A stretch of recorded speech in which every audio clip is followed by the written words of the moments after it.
J'ai élevé chez moi un petit cheval. Il galope dans ma chambre.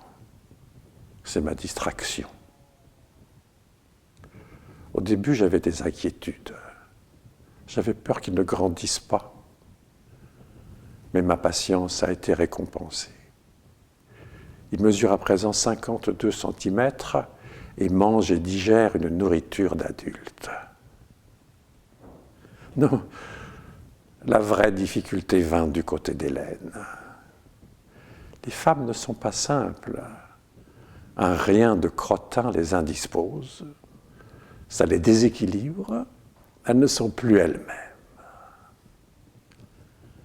D'un si petit derrière, lui disais-je, mais bien peu de crottin peut sortir. Mais elle, enfin, tant pis. Il n'est plus question d'elle à présent. Non, ce qui m'inquiète, c'est tout d'un coup, certains jours, les changements étranges de mon petit cheval. En moins d'une heure, sa tête enfle, son dos s'incurve, se gondole, s'effiloche et claque au vent qui entre par la fenêtre. Je me demande s'il ne me trompe pas à se donner pour cheval.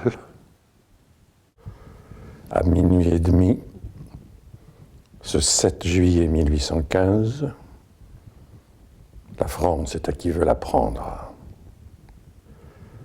Et jamais gouvernement ne fut aussi provisoire. Je sais que vous le présidez, monsieur Fouché. Mais que présidez-vous en vérité? Un troupeau de parlementaires hébétés encore sous le choc de Waterloo? Que surgisse du peuple demain un homme résolu, et ils se coucheront. Voilà le danger. Et puis je vais vous faire une confidence. Dans ma jeunesse, j'ai eu une grande ambition pour la France.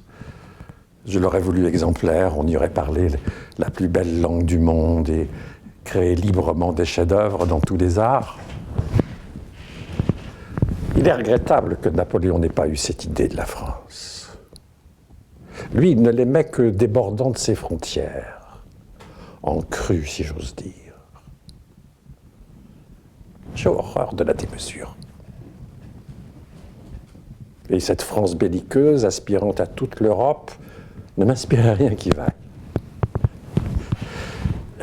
Et puis Napoléon, dans ses fureurs, a tué la douceur de vivre. Voyez-vous, monsieur Fouché, si j'ai été infidèle à différents régimes, je suis resté fidèle à la France.